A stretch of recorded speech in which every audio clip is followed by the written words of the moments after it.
There's nothing you cannot do. You can have anything you have ever wanted, anytime you want, as soon as you give a shit, blame yourself, and put some work in.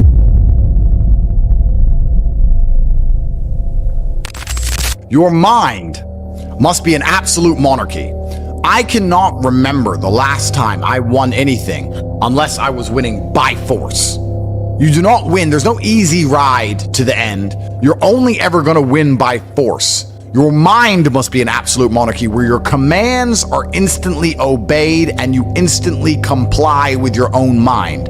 If your mind says, I'm going to train today, your body must instantly comply with the overlord, the absolute monarch, which is your intention. Because it is intention which matters above all things. You know, people talk about motivation all the time, and I'm tired of getting asked this fucking question. Let me explain something to you about motivation. If you felt like doing something and you didn't do it, you were never motivated. And if you didn't feel like doing something and you still did it, then you were motivated. How you feel has absolutely nothing to do with motivation. Motivation can be measured purely by the action in and of itself. Did you take action? Did you do what you were supposed to do? If so, you were motivated enough to do it. Even if you didn't want to do it, even if you hated the idea of doing it and was resentful about the fact you had to do it, that is motivation. The action itself. Because when you look at words like procrastination, they give big fancy titles for this. What procrastination is essentially is wanting and needing and knowing that you must do something and disobeying yourself. I'm dehydrated, I'm gonna drink this water. You know what? Your brain knows you need to do it. I know I need to do it. I'm thinking I need to do it, and I just don't. That's the most ridiculous thing in the world, because if you can't listen to yourself, how do you expect anyone else to ever listen to you? How do you expect to ever be the boss of anyone else when you tell them what to do? They're going to obey you, which is necessary to run a family, to run any small to medium-sized company, to have, I guess, any real level of success in the world. If you can't listen to your own commands, you have no chance of having authority over everybody else, because people can smell it. They can tell a dosser when they see one. And I think men at home today need to be absolute monarchs over their lives. And this is actually a fantastic way to measure your capability as a man and your ability to get people to believe in you and your leadership. Let's imagine this. You're an absolute monarch of your life. You say what you want to do, you say how you want it to be, you say how you're going to live, you get it done. If a woman decides to stick by you with your absolute instruction and command, then she believes in your leadership. You have shown and demonstrated enough capability, perspicacity, indefatigability for her to sit at home and think, I want to follow this man wherever he is leading me. If she leaves you because you are not bending or breaking to her will, because it is an absolute monarchy that you own, that she is living within, then you're going to find yourself very, very lonely. So a great way to measure your capability as a man is to wake up and say, this is the life I want to live, this is how I'm going to live it, this is what I'm going to do, and see who's sticking around beside you afterwards. See which women are still there for you when you make it very clear how you intend to live your life. So you can live with absolute monarchy and reign as a king, and you're going to find out a lot about your capability, not only from women, but from men too. What men want to stick by you when you say, look, this is how I'm going to live my life, this is what needs to be done, this is the life I'm going to live. That will teach you a lot about yourself in an absolute monarchy, which is why you need the mindset of a king for the exact same reason. You now have an obligation to the people who believe in you. You now have an obligation to yourself, because it is an absolute monarchy that you are in control of. You can no longer delay it. You can no longer procrastinate. You can no longer live in the promise of a better tomorrow, of a perfect future. There is right now, and you have obligations you must fulfill. And I want to make this very important. By fulfilling your obligations to yourself, you default fulfill your obligations to everybody who believes in you and cares about you and loves you and relies on you. By fulfilling your obligations to yourself, you're not trying to get strong and get rich just to buy dumb shit. You're doing that because you owe it to yourself. You're doing that because it's going to please your ancestors and please God and please the universe. And by extension, you are automatically going to become more valuable to everybody else who believes in you, which strengthens your kingdom, strengthens your absolute authority. And there are some times in life as a man, you need absolute authority to be effective. If this house sets on fire, I need to be able to say to my woman, get up, run.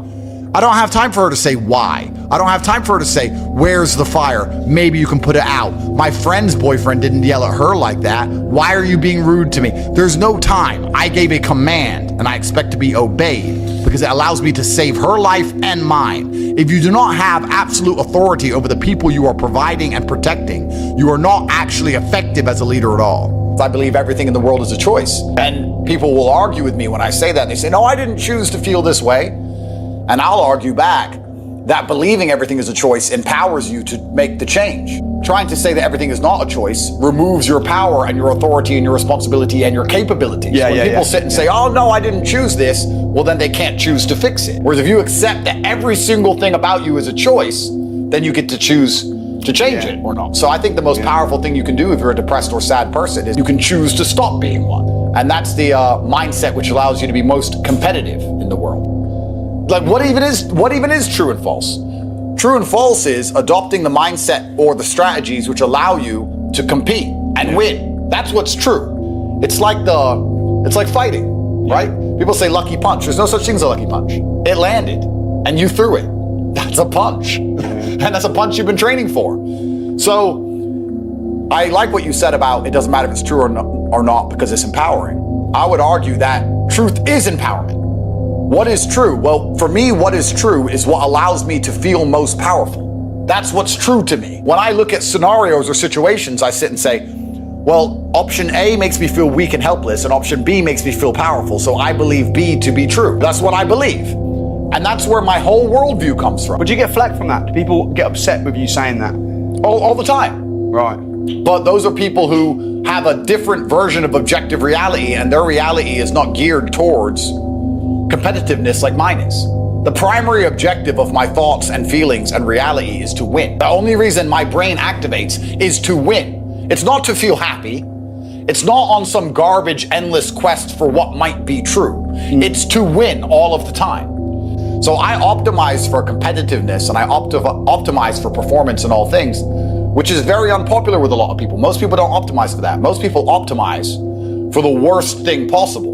Do you know what it is? You know the worst possible mindset you can try and optimize your life for? Go on. Happiness. Happiness is for women and children. You're allowed to be happy as a woman, and you're allowed to be happy as a kid. As a man, if you wake up and go, I want to be happy today, you're going to do unimportant, narcissistic, hedonistic garbage. You're either going to eat too much, drink too much, take drugs, sit around and play video games, smoke weed. You're not going to achieve anything if you want to be happy. It's ultimately temporary, and you sit there and go, I want to be happy today, I want a happy day. You're not going to achieve anything.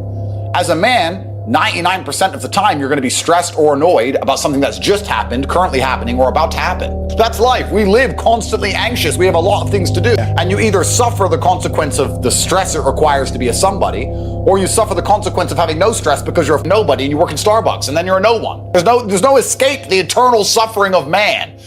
So many men say to me, oh, how I don't feel happy. I'm like, so? You think I'm happy? I got nearly $1 billion. I'm still stressed. I was up at 6 a.m. I got to go here. I got to go there. I've got to train. I've got to do this. I've got to do that. At what point do you think you've earned the right to wake up as a man and feel happy? Have men ever been happy? Name a period in human history where men were happy. Because if I think back, they were all dying in ditches. Yeah. But if you wake up and say, no, I don't want to work. I just want to be happy. No, I'd be miserable. Well, everybody would be. In fact, I retired at 25 and was miserable after 2 months. No, winners would be miserable. But losers love it. And that's why they lose. Okay. Losers say all the time, losers have this problem with temporary motivation. A loser will come and say, I really want to change my life. I can't live like this anymore. And they'll mean what they say for about 2 days. And then they're happy to go back to being a loser again. You know, they really want it Monday to Friday, but on the weekend, they're happy to go back to how they were. And that's why they never escape. They never get the terminal velocity required to break free from the atmosphere of mediocrity. So, yeah, I'm conditioned to win. Just like you said, you can't handle the idea of stagnation. You can't handle the idea of retirement. I'm the same. But I'm not going to lie and pretend that that mindset means I live stress-free. In fact, I would argue that I adopt endless stress all of the time because I'm looking for problems to solve, because I'm looking for money to make. I'm looking to win. So there's a competition. Everything I want, someone else wants. I have to beat them. Let's apply that to mentality. You're not going to argue with yourself about what mentality you should have or how you should implement a mindset to be most combatively effective and what's going to make things work the best. If you're already working the best, you're not going to doubt your mind if you're already massively successful in all realms. The reason none of my enemies can convince me the way I think is wrong is because I outperform them. How can you tell me that my mindset is wrong and the way I think and act is not the correct way to be a man if I ruthlessly outperform everybody at everything? I'm better under stress. I'm more successful. I'm more well-known. Why would I want the mentality of these little trolls who nobody even knows who they are? They're insignificant nobodies. Why would I want to adopt the thinking of sad losers when I can be a competent, capable, and happy winner? And this is extremely important, but let's keep it on the mindset here. If you start to succeed in the way you need to succeed, you will no longer doubt your thinking patterns. If the way you thought and the way you felt, even if it was negative and sad, even if it wasn't a positive feeling, was giving you the results that you wanted, you would still want to retain that mindset. This is extremely important. You know, people ask me for advice and they say, Andrew, what should I do here? And I'll answer it and they'll go, but I don't think that would work because of this. Since when is this a conversation? Since when is it? You asked me how to get rich. I told you how to get rich. Now you're telling me that I'm wrong while you're broke and I'm rich. This is not a conversation. You were blessed by an answer. You should thank God I even wasted my time on a lazy loser like you who's not going to take any action despite the fact I gave them the exact path to monumental riches and capability. Guys, I am sick and tired of being asked the same questions in different various forms that lead to the exact same answer, which is get something done. Get up and give a shit and actually try and actually care. All of your life will be instantly fixed if you start to actually care about the outcomes and blame yourself for all of these things. You have wasted your life. And it's exactly the same if you sit around, maybe I'll go to the gym, maybe I'll start this, maybe I'll start this project, maybe I'll start this business, maybe I'll talk to that girl I like. You're going to end up 45, fat, chronically ill, too injured to even save yourself with training and to get back into shape, lonely, no kids, no money, broke, and the type of person that people don't want to deal with, which is another circumstance that keeps you broke. So the price you pay for this is not as simple as a bad year or a bad 2 years. It is literally a wasted life because we only get one spin at this. And if you throw it away, you've thrown everything away. There's nothing more beautiful than absolute accountability as a man. It's truthfully the most beautiful thing a man can experience and implement inside of his mind. Absolute accountability for all things, both the good and the bad, to blame absolutely everything on themselves. I promise you, if you stop making excuses, you stop waiting and praying for some kind of better future, and you wake up every day and say, all of the good in my life is my fault, and all of the bad in my life is my fault, and I'm the only one who can fix this. It's never going to get better by itself. It's never going to be fixed by anyone else. It's never going to be easy. I have to win by force. I must force myself and my mind to brutally perform. There is a degree of comfort that comes when you understand that the power is within your own hands. And this is the life you want to live. I've been up at 9 a.m. and in meetings by 10 a.m. till 2, 3, 4 in the morning every single day. It's 2 in the morning. Almost 3. It's almost 3 in the morning. I've been busy all day long. And I'm a billionaire and one of the most famous people on the planet. And that's how I'm working. 16, 17, 18-hour days. You're sitting around on your ass doing nothing. Doom scrolling. And then you have the audacity to ask me why you're not where you want to be in life. Because men like me are going to take everything and not even leave you with scraps. There's not even going to be a little piece of meat on the carcass because you're too busy chasing around women who are too good for you in the first place. The only way you're going to have anything in this life is to wake up and to suffer the brutal realities of endless effort and to win by force. And that is the answer to 99% of your questions. That's the answer to how you get the girls you want. That's the answers to how you get rich. It's the answer to how you get in shape. It's the answer to how you become motivated. I can be motivated to do anything because I force myself. I can blink and cure my brain and be endlessly, permanently motivated to achieve the most mundane and boring and insignificant of tasks because I have decided my mind is an absolute monarchy, that I control, that I rule. If I decide to become the world's fucking best at coin flipping, I will stand there and flip a coin so repeatedly over and over again until I am I'll become impressive at flipping a coin, if that's what I've decided to do. You can't motivate yourself to even get in the gym and have a body people admire you for. You can't motivate yourself to be sexually desirable. And then you want to sit here and ask me questions about how you get a woman. You can't motivate yourself to get up and log in and dedicate yourself so you can finally have some money. The dream is not to have a Lambo. The dream is to have a mother who isn't worried about hospital bills. The dream is to be able to travel around the world because there's a place you want to see before you die.